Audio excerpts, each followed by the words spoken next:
हाँ जी, good afternoon. History special batch. इस बैच में हमारा एंशियंट और मॉडर्न दोनों हो चुके हैं। एंशियंट एंड मॉडर्न दोनों हो चुके हैं। ठीक है, देखो इससे रिलेटेड बहुत सारी चीज़ें जो है कई बार क्लास में नहीं करवाई जाती, उसके मैं एमसीक्यू करवा रहा हूँ। आप लोग मेरे टेलीग्राम पे जुड़े रहेंगे, ठीक है। तो बहुत सारे टॉपिक हमारे एमसीक्यू के माध्यम से भी कवर हो जाते हैं, जरूरी नहीं कि उसकी हम थ्योरी पढ़ें, ठीक है। तो अब हमारा बचता है सिर्फ मेडिवल। हमारा बचता है सिर्फ अब मेडिवल।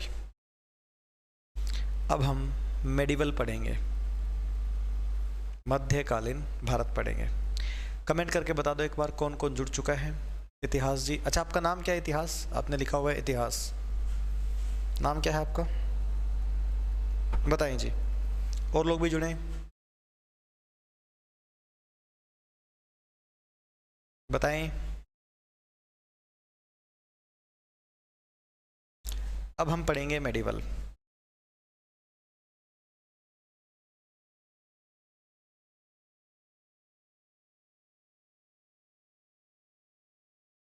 Medieval India.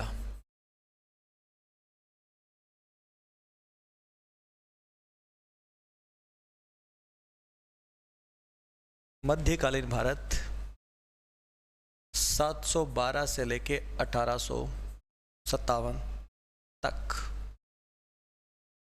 712 से लेके 1857 तक ये चलेगा मेडिवल इंडिया। अच्छा, मैं अब तक आपको,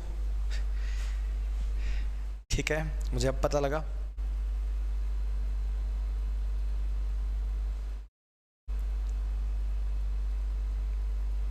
अरे क्या बात है, वेरी नाइस,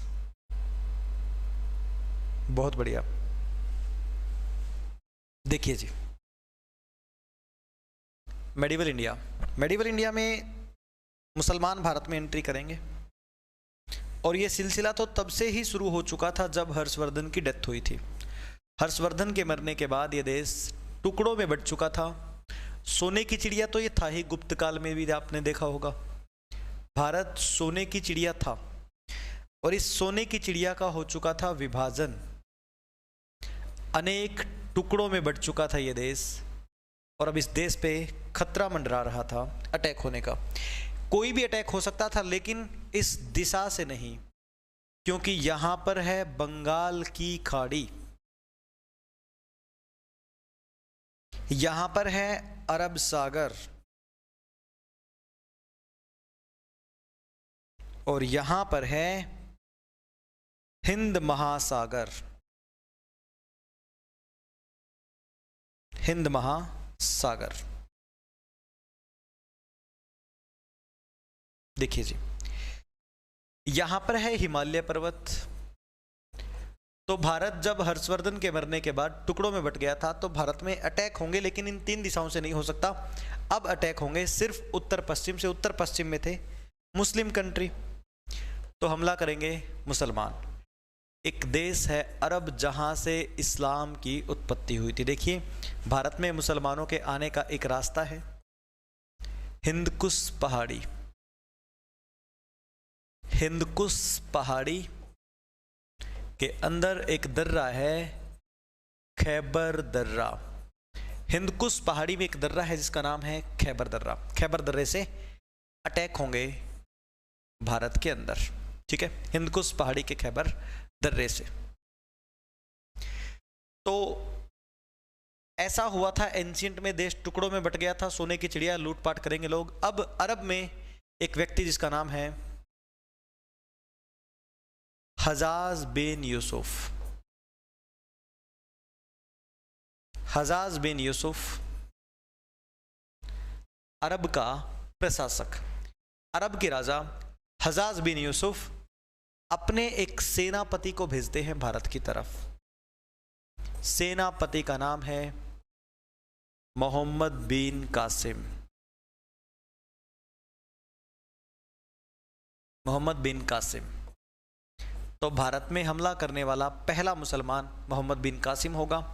ये अपनी सेना को लेकर के आएगा, हिंदकुश पहाड़ी के खैबर दर्रे से एंट्री करेगा भारत में। उस समय सबसे पहले इसने अटैक किया था भारत के एक राज्य पे जिसका नाम है सिंध, और सिंध का राजा था दाहिर। तब 712 में मोहम्मद बिन कासिम व दाहिर के बीच एक युद्ध होता है, रावर का युद्ध। रावर के युद्ध में एक तरफ कासिम, सामने है दाहिर। एक तरफ कासिम, एक तरफ दाहिर। कासिम ये युद्ध जीत गया, दाहिर को हराया। मोहम्मद बिन कासिम ने यहां पर लगाया जजिया कर। तो ये मुसलमान तो लूटने के बहाने आया था, तब इसने देखा कि मैंने यहां हमला किया और सिंध के राजा दाहिर की किसी ने सहायता नहीं की, मतलब पूरा देश ऐसा होगा। ओके इतिहास जी, मैं अब समझ गया, ठीक है। जब कासिम ने सोचा कि पूरा देश ऐसा होगा तो मतलब यहां तो एकता नहीं है, लूटपाट करेंगे हम लोग, आराम से लूटपाट करके चला गया। जजिया कर इसने लागू किया, गैर मुसलमानों पर लगने वाला टैक्स। ऐसे मुसलमानों की सिर्फ एंट्री हो गई, अब लगातार मुसलमान इंडिया में एंट्री करते रहेंगे। यहां तक बताओ नोट करके, क्या किसी को कोई समस्या है? बताइए फटाफट, बता दीजिएगा जी फटाफट।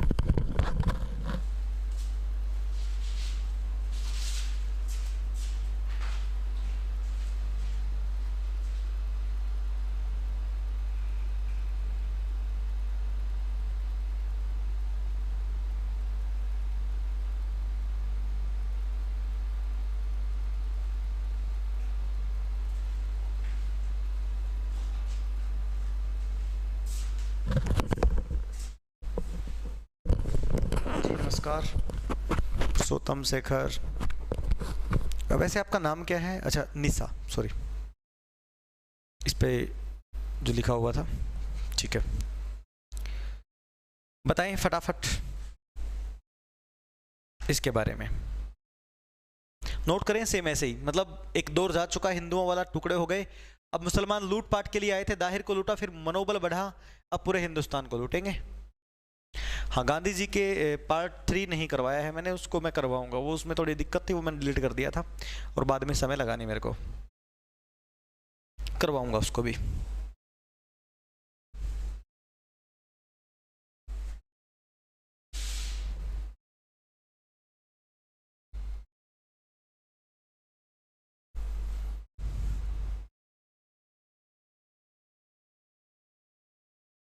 अब अरबी मुसलमान आ गए, अब धीरे धीरे और मुसलमान भी आएंगे।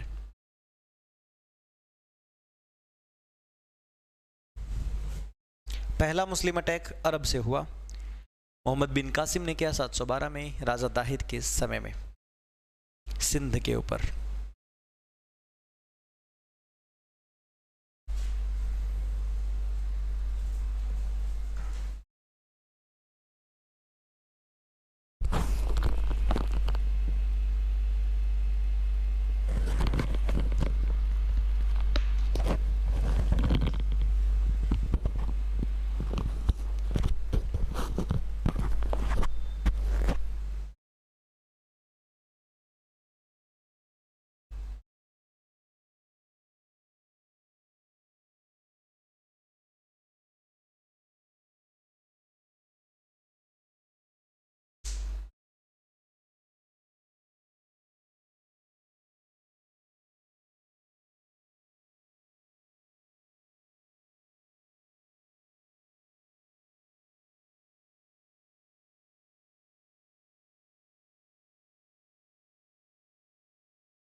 डन, चलिए जी। उसके बाद देखिए अगला जो मुस्लिम अटैक होगा, अब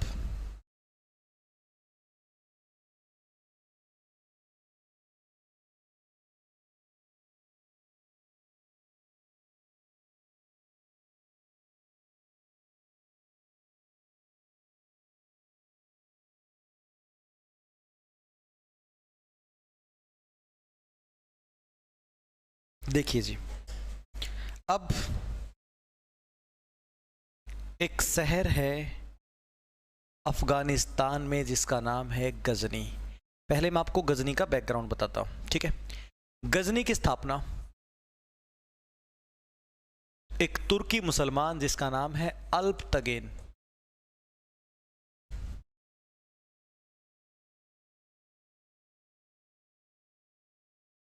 अल्पतगेन एक तुर्की मुसलमान, इसकी स्थापना 932 ईस्वी में अल्पतगीन नाम के एक तुर्की मुसलमान ने की थी। गजनी शहर की स्थापना अफगानिस्तान में, ठीक है, तुर्की मुसलमान है। अब इसी गजनी पे एक राजा बनता है सुबुक तगीन। सुबुक तगीन जब गजनी का राजा बना तो इसने भी सोचा मैं हिंदुस्तान में जाऊंगा।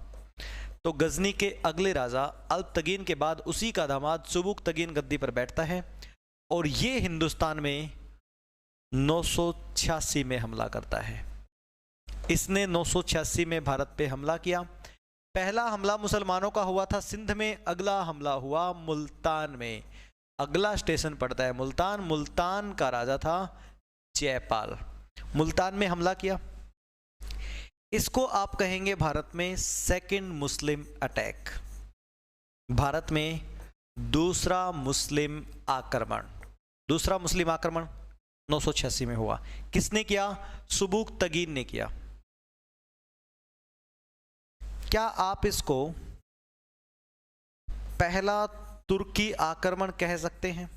बिल्कुल कह सकते हैं, क्योंकि तुर्की मुसलमानों का पहला हमला है। सबसे पहले तो अरबी आए थे, ये है तुर्की मुसलमानों का दूसरा और तुर्की मुसलमानों का पहला।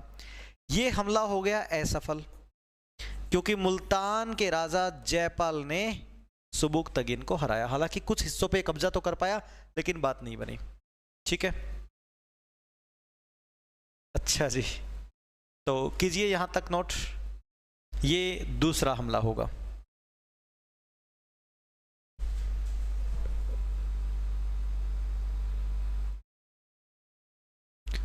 अच्छा, तो ये आप हैं डोरेमोन।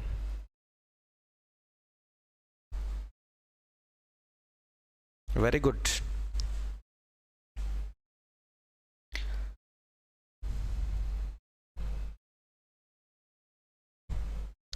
Same to you.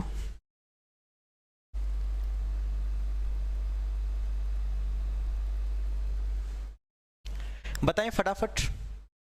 जो सेकंड मुस्लिम अटैक है वो फर्स्ट टर्किश अटैक है, तुर्की अटैक है। ठीक है,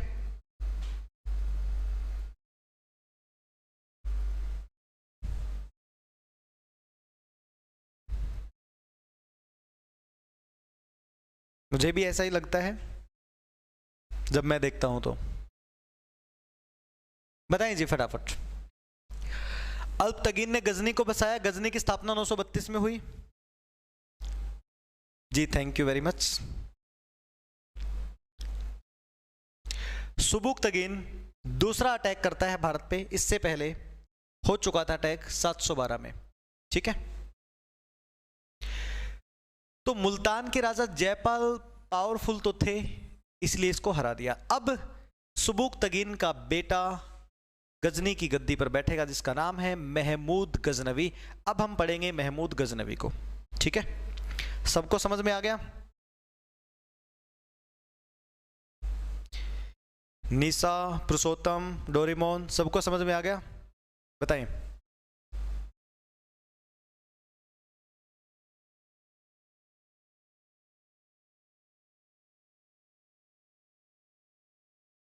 वेरी गुड।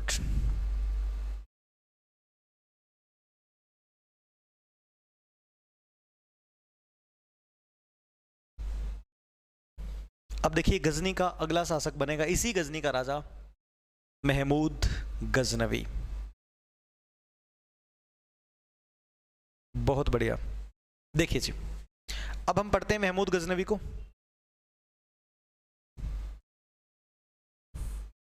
समझिए ध्यान से। गजनी का अगला शासक बनता है महमूद गजनवी। महमूद गजनवी। महमूद गजनवी ने 997 ईस्वी में गजनी की गद्दी संभाली, जो कि 1030 तक गजनी का राजा रहेगा। 997 से 1030 के बीच इसने राज किया। यहां पर इसने गजनी में एक वंश स्थापित कर दिया, यामिनी वंश। यामिनी वंश की स्थापना की। इससे पहले गजनी में जो इसके पिता राज कर रहे थे, देखो गजनी को बसाया अल्पतगीन ने, अल्पतगीन का दामाद सुबुक्तगीन, सुबुक्तगीन का बेटा महमूद गजनवी। महमूद गजनवी ने यामिनी वंश की स्थापना कर दी, यानी कि अब तक गजनी में टाइम पास हो रहा था, गजनी का सही राजा अब बना है। यामिनी वंश की स्थापना करके सुल्तान की उपाधि धारण की, कि अब तक तो राजा थे ही नहीं, अब हम आए हैं। सुल्तान की उपाधि धारण की महमूद गजनवी ने, और ये पहला तुर्की मुसलमान है जिसने सुल्तान की उपाधि धारण की थी। ठीक है, सुल्तान की उपाधि धारण करके इसने बताया अपना उद्देश्य। अभी ये गजनी की गद्दी पर बैठा है महज, इसका उद्देश्य है अपने पिता का बदला लेना, क्योंकि जयपाल से पिट के आए थे इसके पिताजी। ठीक है, दूसरा धन लूटना हिंदुस्तान से। क्यों? क्योंकि ये एक बहुत बड़ा साम्राज्य स्थापित करना चाहता था, साम्राज्य की स्थापना करना चाहता था, मध्य एशिया में बहुत बड़ा साम्राज्य स्थापित करना चाहता था, इसलिए इसको धन लूटना था। तो इसके सारे ही टारगेट कहां पूरे हो रहे हैं? हिंदुस्तान में। अब हिंदुस्तान में अपने उद्देश्य को पूरा करने के लिए 17 बार अटैक करेगा, 17 बार अटैक करेगा महमूद गजनवी। अब हम देखेंगे महमूद गजनवी के हमले। 17 के 17 हमले तो नहीं देखेंगे, कुछ हमले जो इसके प्रमुख है, फटाफट नोट कीजिएगा, बताइएगा सब जो लोग क्लास देख रहे हैं।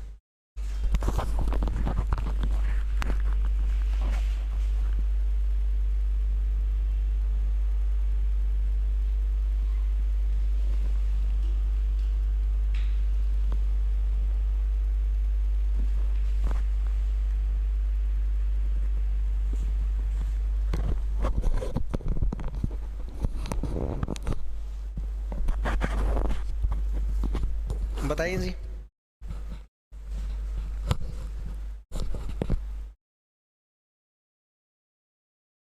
अब हम पढ़ेंगे महमूद गजनवी के भारत में हमले।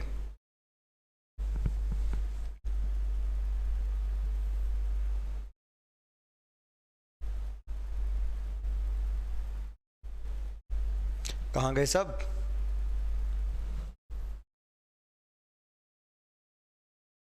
गजनी में राजा तो बने, लेकिन एक्चुअल में महमूद गजनवी वहां का सही शासक साबित हुआ था।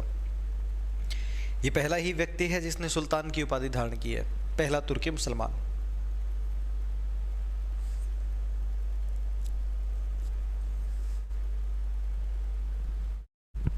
यामिनी वंश की स्थापना गजनी में महमूद गजनवी ने की थी, यानी महमूद गजनवी जो गजनी में राज कर रहा है, इसका वंश था यामिनी वंश। हाँ सारे बताओ भाई, कहां गए सब? क्लियर है?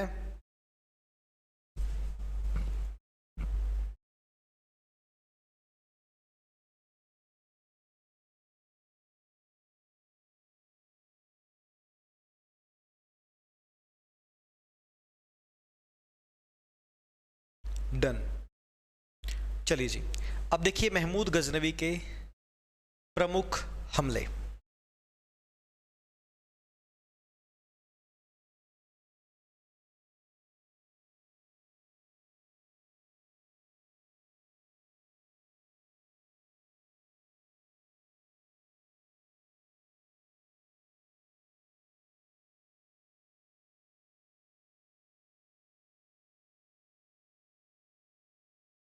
देखिए जी, गजनी से आएगा महमूद गजनवी, राजा बन चुका है गजनी का, सुल्तान की उपाधि धारण कर चुका है।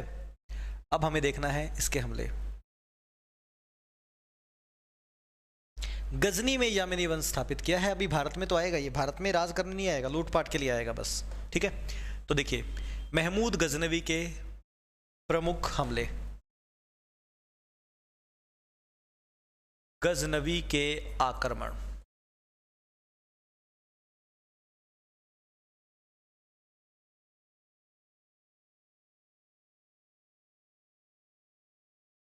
महमूद गजनवी के आक्रमण।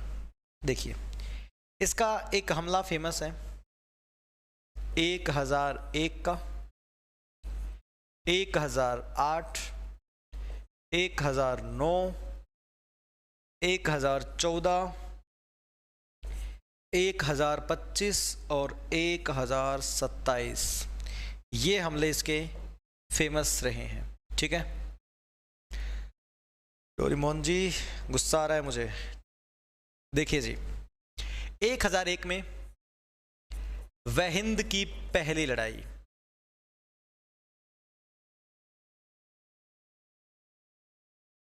एक 1001 में वहिंद की पहली लड़ाई होती है। महमूद गजनवी का ये पहला ही आक्रमण होता है। इस आक्रमण में महमूद गजनवी मुल्तान तक पहुंचता है और सामने होता है मुल्तान का राजा जयपाल। तो ये लड़ाई लड़ी गई महमूद गजनवी और जयपाल के बीच। ये MGJP तो नहीं पूछेंगे ना बाद में कौन है ये, ठीक है। गजनी में किसे हराने की वो नहीं है, देवांशी इसके पिता ही राज कर रहे थे, इसके पिता ने स्थापित किया नहीं था, इसने स्थापित कर दिया। ठीक है, तो इस लड़ाई में जयपाल हार गया और जयपाल ने आत्महत्या कर ली। किस हिंदू राजा ने महमूद गजनवी से हारने के बाद सुसाइड की थी? वो, अरे डर गए आप तो, खौफ। वहिंद की पहली लड़ाई महमूद गजनवी और जयपाल के बीच हुई थी। जयपाल सुसाइड कर लेता है, महमूद गजनवी का मनोबल बढ़ता है। अब ये लूटपाट के लिए लगातार आएगा। पहली बार आया और पहले ही राजा ने सुसाइड कर ली, अब तो हम हर जगह लूटेंगे। देखिए जी, उसके बाद लगातार आया, 2 में आया, 3 में आया, 4 में आया।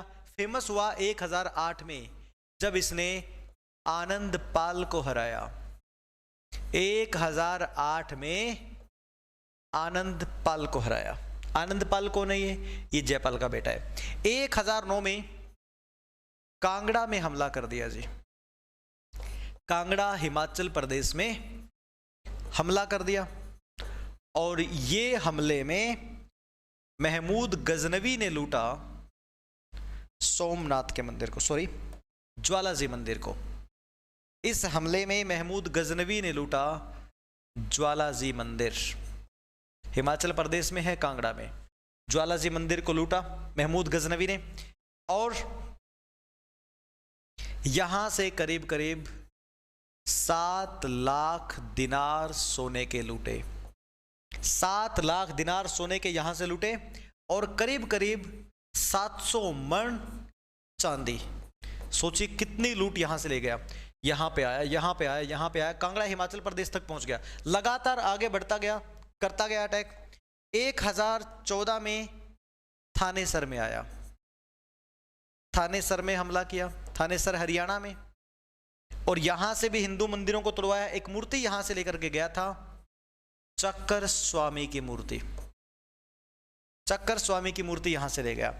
1025 तक महमूद गजनवी ने 15 हमले कर दिए थे। अब करेगा ये अपना 16वां अटैक और 16वें अटैक में गुजरात पहुंचता है जी।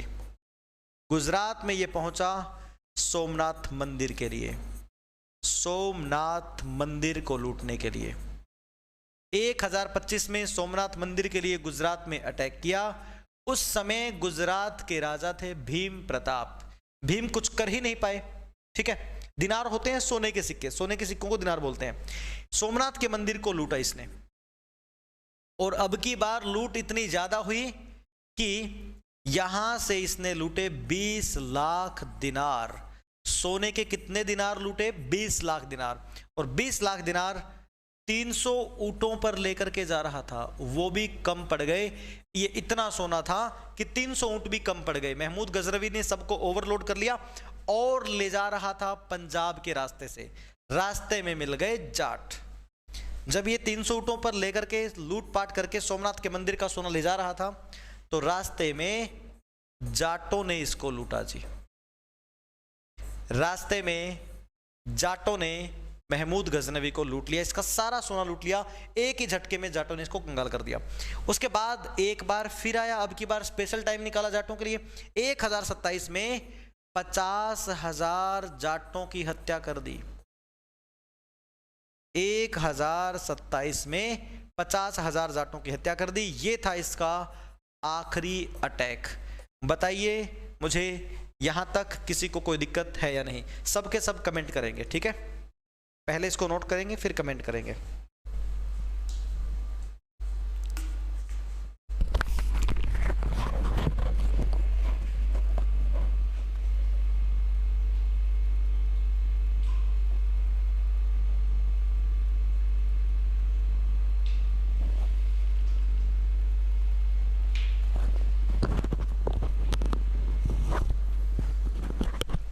पेशावर का युद्ध इसी को कह देते हैं, वह हिंद की लड़ाई को, ठीक है? ये महमूद गजनवी के प्रमुख प्रमुख हमले हैं, बता दो सब के सब।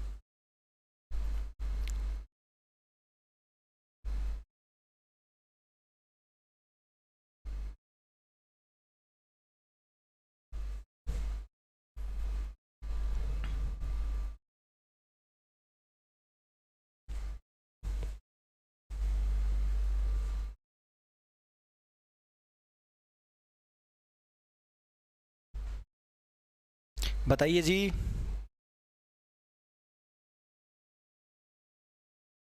लिख रहे हैं आप लोग?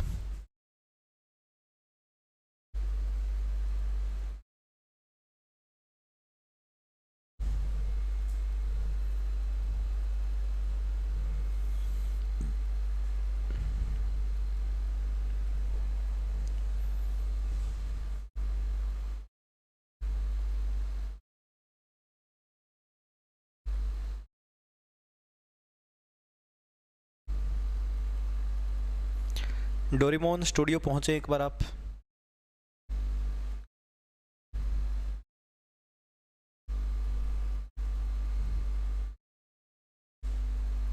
बैटल ऑफ पेशावर, वह हिंद की लड़ाई का ही नाम है। वह हिंद पेशावर में एक गांव पड़ गया।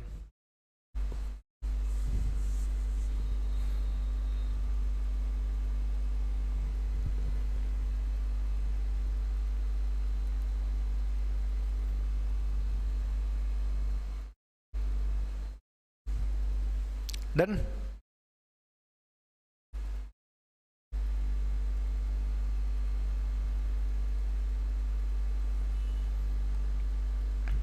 नहीं लिखा? लिखो।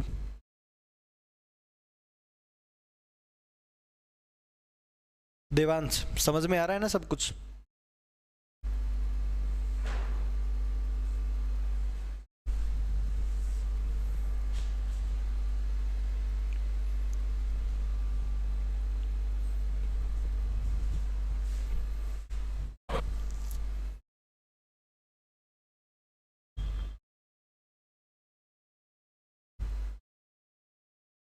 वेरी गुड, लिख लीजिए, ठीक है?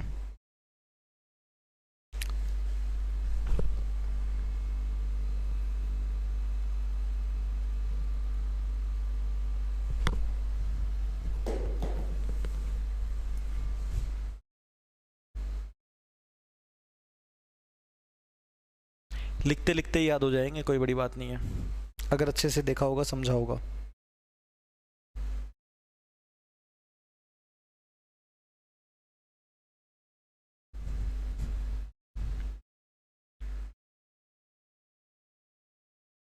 बाकी लोग कहाँ गए? सिर्फ 2 ही बच्चे कमेंट कर रहे हैं।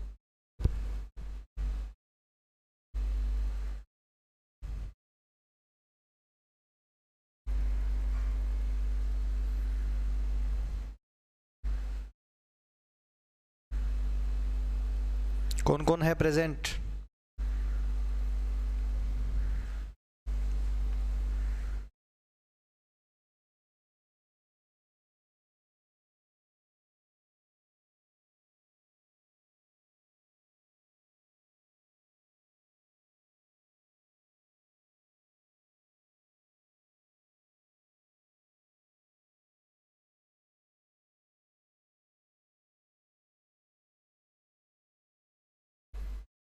कमेंट क्यों नहीं कर रहे आप लोग? क्या कमेंट, मेरी आवाज आ रही है? वीडियो चल रही है क्या?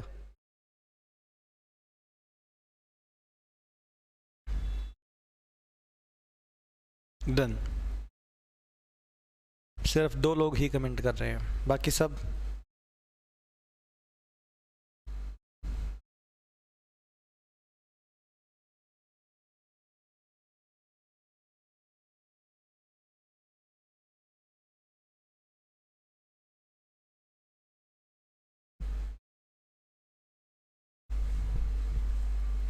बताएं।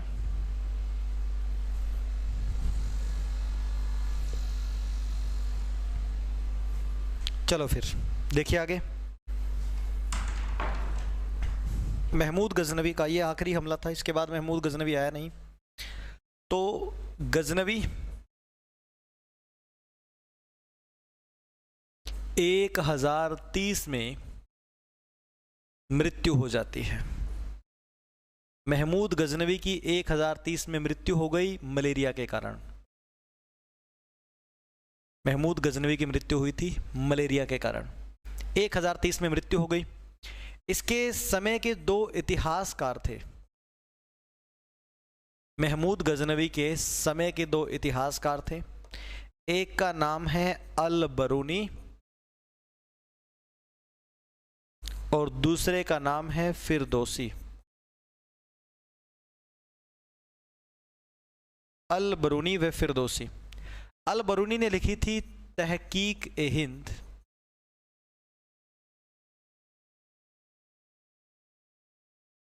फिरदौसी ने लिखी थी शाहनामा। तहकीक ए हिंद व शाहनामा।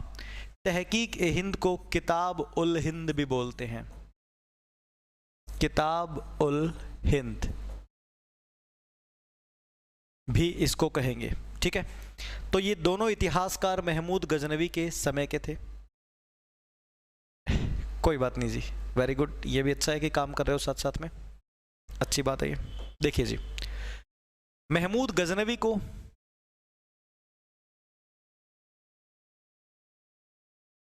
मूर्ति भंजक भी कहा जाता है, मूर्ति भंजक भी कहते हैं, क्योंकि ये मूर्तियां तोड़वाता था, ठीक है।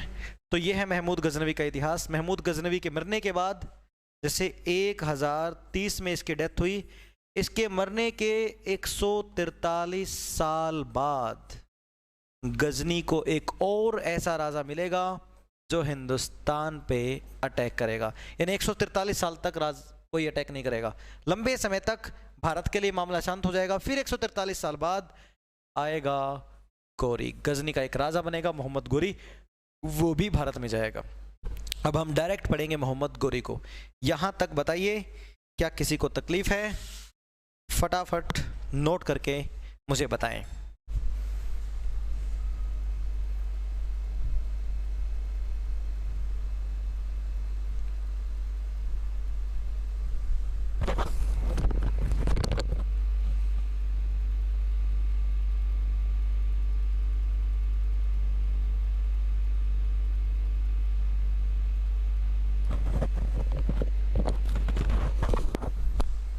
बताएं जी।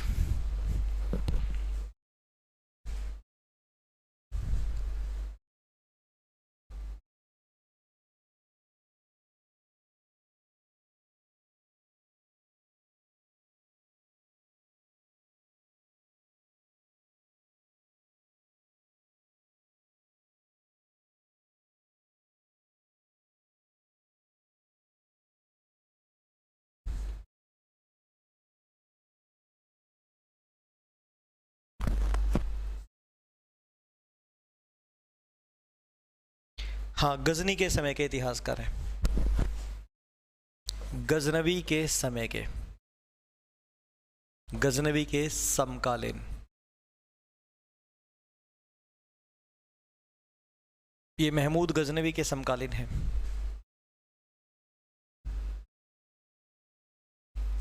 डन। अब देखिए 143 साल बाद कौन राजा बनता है। पहले तो हम ये देखते हैं तो 143 साल बाद भारत में क्या हो जाता है।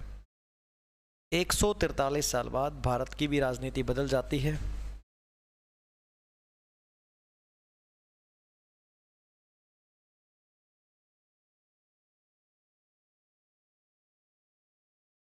हाँ जी, मैप के बारे में बताएं अब कैसा बना है।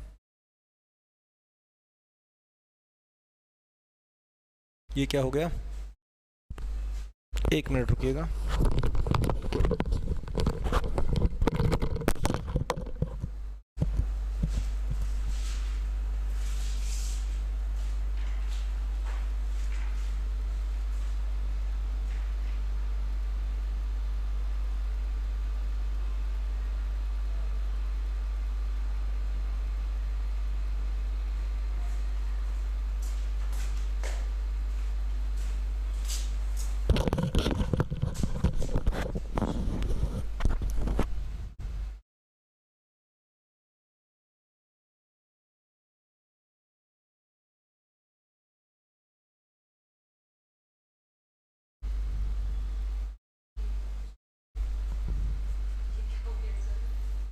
Not found.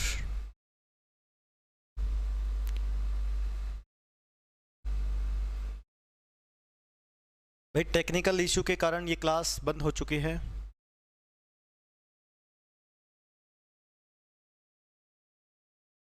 हम अगली क्लास में करेंगे जो भी हो।